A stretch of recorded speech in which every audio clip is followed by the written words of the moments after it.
বিসমিল্লাহির রহমানির রহিম। ইসলাম একটি শান্তির ধর্ম। ইসলাম একটি মানবতার ধর্ম। ইসলাম একটি কল্যাণকর ধর্ম। সারা বিশ্বে প্রায় ৫৭টি রাষ্ট্রীয় পর্যায়ে ইসলামিক দেশ রয়েছে। তার মধ্যে আমাদের প্রিয় মাতৃভূমি সোনার বাংলাদেশ একটি দ্বিতীয় বৃহত্তম, সংখ্যাগরিষ্ঠ অন্যতম একটি মুসলিম দেশ। এদেশে ৯০% মানুষ মুসলমান। এদেশের সংবিধান অনুযায়ী ইসলাম এদেশের রাষ্ট্রীয় ধর্ম। রাষ্ট্রীয় ধর্ম ইসলাম, একথা আমরা সকলেই জানি, কিন্তু আমরা হয়তো অনেকেই জানি না ইসলাম রাষ্ট্রীয় ধর্ম হওয়ার পিছনে কার সবচেয়ে অতুলনীয় ভূমিকা রয়েছে। আর সে বিষয়ে জানতে হলে আগে জানতে হবে বিশ্ব জাকির মঞ্জিলের প্রতিষ্ঠাতা হজরত মাওলানা শাহ সুফি খাজা বাবা ফরিদপুরি কুদ্দুস সিরুল আজিজ সাহেবের সম্পর্কে। কারণ ইসলাম রাষ্ট্রীয় ধর্ম হওয়ার পিছনে সবচেয়ে বড় অবদান হল আট্টশী পীর সাহেবের। আট্টশী পীর সাহেবের এই শরণাপন্ন হয়ে ইসলাম রাষ্ট্রীয় ধর্মের মর্যাদা লাভ করেছে। আট্টশী পীর সাহেবের মূল নাম হল হজরত মাওলানা শাহ সুফি হাশমতুল্লাহ নকশবন্দি মুজাদ্দিদি সাহেব। তার জন্মস্থান শেরপুর জেলার পাকুড়িয়াস্থ গ্রামে। তিনি ১০ বছর বয়সেই আল্লাহ ও রাসূলের সত্য তরিকার রাস্তায় যাত্রা শুরু করেন। শিক্ষা গ্রহণ করেন জামানার মহাওলি, বিশ্ব শান্তির মহাসাধক দয়াল পীর হজরত শাহ খাজা এনায়েতপুরী কুদ্দুস সিরুল আজিজ সাহেবের কাছে।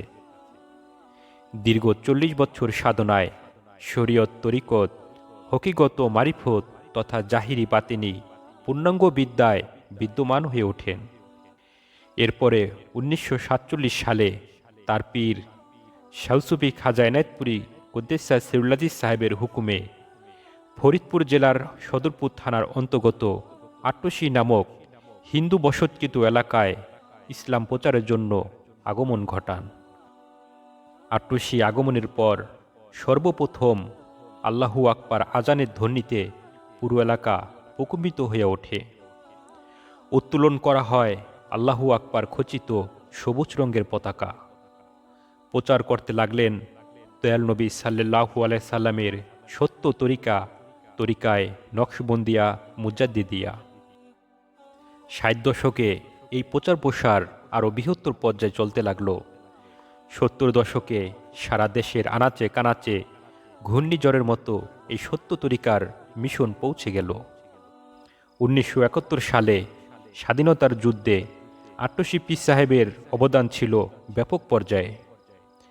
যুদ্ধে অংশগ্রহণকারী বীর মুক্তিযোদ্ধাগণ বিভিন্ন অঞ্চল থেকে তারা বিশ্ব জাকির মঞ্জিলে আসত এবং আট্টশী পীর সাহেবের দোয়া নিয়ে রাত্রি যাপন করে তারা তোবারক খেয়ে সকালবেলা ট্রেনিং দেওয়ার জন্য ভারতের উদ্দেশ্যে রওনা করতেন। তাছাড়াও ঘরবাড়ি হারা বিপদগ্রস্ত হাজার হাজার নারী পুরুষ আশ্রয় নিয়েছিল বিশ্ব জাকির মঞ্জিল আট্টশী পাক দরবার শরীফে। শুধুমাত্র শিশুদের খাবারের দুধ গরম করার জন্য প্রায় ৪০টির অধিক চুলা সর্বক্ষণ আগুন জ্বালানো থাকত। যুদ্ধ শেষে স্বাধীনতা ঘোষণার পর আবার সেই মুক্তিযোদ্ধাগণ সর্বপ্রথম আনন্দ মিছিল নিয়ে তারা বিশ্ব জাকির মঞ্জিলে আসেন এবং জাতীয় পতাকা উত্তোলন করেন। এরপরে সবাই সারি বেঁধে দাঁড়িয়ে খাজা ফরিদপুরি সাহেবকে সেলুট করেন। এরপর ৮০ দশকে খাজা ফরিদপুরি দেশের গণ্ডি পেরিয়ে আন্তর্জাতিক মহলে আরও সম্মানিত হয়ে ওঠেন। ফার ইস্টার্ন ইকোনমিক রিভিউয়ার ইংলিশ পত্রিকায় খাজা ফরিদপুরি সাহেবের জীবন বৃত্তান্ত আলোচনা করা হয়। সেখানে হেডলাইন লেখা হয়, শাহ সুফি ফরিদপুরি এ ভেরি পপুলার মুসলিম স্যানিট, অর্থাৎ শাহ সুফি ফরিদপুরি একজন অত্যন্ত জনপ্রিয় মুসলিম সাধক। এইভাবে আট্টশী পীর সাহেবের প্রচার প্রসার পর্যায়ক্রমে বাড়তেই লাগল। তার দীক্ষা নেওয়ার জন্য দেশের বিভিন্ন অঞ্চল থেকে ধনী গরিব, শান্তিগামী মানবতা এবং দেশের বড় বড় অফিসার, এমপি, মন্ত্রী, সরকারি কর্মকর্তাগণ বিশ্ব জাকির মঞ্জিলে ছুটে আসেন খাজা ফরিদপুরি সাহেবের দীক্ষা নেওয়ার জন্য। আর সেই সময়ে তৎকালীন প্রেসিডেন্ট হুসাইন মোহাম্মদ এরশাদ সাহেব এসেছিলেন বিশ্ব জাকির মঞ্জিলে আট্টুসি পীর সাহেবের সাক্ষাতে। আট্টুসি পীর হজরত শাহসুফি খাজা ফরিদপুরি সাহেবের সুমধুর কণ্ঠ, অমায়িক ব্যবহার ও নুরানিময় চেহারা দেখে এরশাদ সাহেব মুগ্ধ হয়ে যান এবং এক পর্যায়ে খাজা ফরিদপুরি সাহেবের কাছে তিনি তরিকা গ্রহণ করেন। এরপর সর্বপ্রথম তিনি কেবলাজান সাহেবকে অস্ট্রেলিয়া থেকে আনা একটি গাভী গরু নজরানা দেন, যা তখনকার সময়ে বাংলাদেশি প্রায় ২৭,০০০ টাকা মূল্য ছিল। এরপরে খাজা ফরিদপুরি সাহেবের হুকুম মোতাবেক ১৯৮৮ সালে ১১ই মে ইসলামকে রাষ্ট্রীয় ধর্ম হিসাবে ঘোষণা প্রদান করেন এবং অষ্টম সংশোধনীয় পার্লামেন্টে ২৫৪ জন সদস্যের ভোটে ৭ই জুন ইসলাম রাষ্ট্রীয় ধর্ম হিসাবে স্বীকৃতিপ্রাপ্ত হয়। ইসলাম রাষ্ট্রীয় ধর্ম ঘোষণার কারণ জানতে চাইলে এরশাদ সাহেব তার উত্তরে বলেন, আমার মহান মুর্শিদ বিশ্ব জাকির মঞ্জিলের প্রতিষ্ঠাতা হজরত মাওলানা খাজা বাবা ফরিদপুরি কুদ্দেসা সিরুল্লাহ সাহেবের আদর্শ ও তিনার শিক্ষা মতেই এই পদক্ষেপগুলো আমি গ্রহণ করেছি, যে ভিন্ন ধর্মাবলম্বী নাগরিকদের নিজ নিজ ধর্ম পালন ও তাদের আর্থসামাজিক অধিকার বহাল রেখে ইসলামকে বাংলাদেশের রাষ্ট্রীয় ধর্ম হিসাবে মর্যাদা দেওয়া হলো। হুসাইন মোহাম্মদ ইরশাদ এই ঘোষণা দেওয়ার পরেই বিশ্ব জাকির মঞ্জিলে সাংবাদিকের ভিড় পড়ে যায়।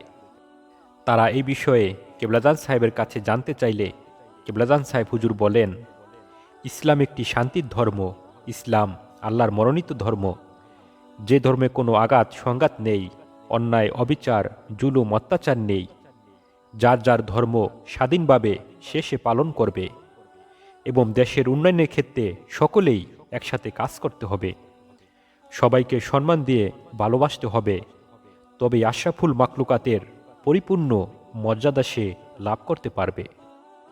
এরপরে বিশ্ব জাকির মঞ্জিল আট্টুসি দরবার শরীফে শুকরানা মিলাদ শরীফ ও মোনাজাতের মাধ্যমে দেশে শান্তি কামনা করে আল্লাহ পাকের দরবারে দোয়া করা হয়।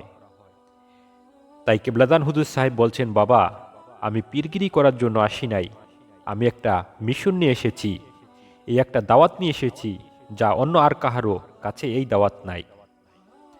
সম্মানিত ভাই ও ভগ্নীগণ, দিনের পরে দিন আর যুগের পরে যুগ চলে যায়, কিন্তু ইতিহাস কখনো মুছে যায় না। তাই আট্টুসি পীরের অনুপ্রেরণায় ইসলাম রাষ্ট্রীয় ধর্মের স্বীকৃতি পেয়েছে।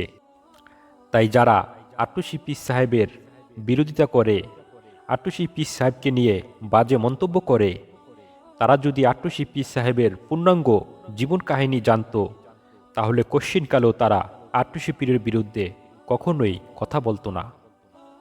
তাই মহান আল্লাহ পাক যেন আমাদের সবাইকে খাজা ফরিদপুরি সাহেবের শান মান, ইজ্জত সম্মান ও মর্যাদা বুঝার মতো জ্ঞান এনায়েত নসিব করেন। আমরা সকলেই বলি আমিন, আমিন, আমিন। আজকের এই ভিডিওটি আপনাদের ভালো লাগলে একটি লাইক করবেন এবং অবশ্যই কমেন্ট করে আপনাদের মতামত জানাবেন, আর বেশি বেশি করে শেয়ার করে সারা দেশের সকল মুসলিম ভাইদের দেখার মতো বা এই কথাগুলো শোনার মতো সুযোগ করে দিবেন। আপনারা সকলেই ভালো থাকবেন, সুস্থ থাকবেন। আপনাদের সকলের মঙ্গল কামনা করে এখানেই সমাপ্ত করলাম। আসসালামু আলাইকুম।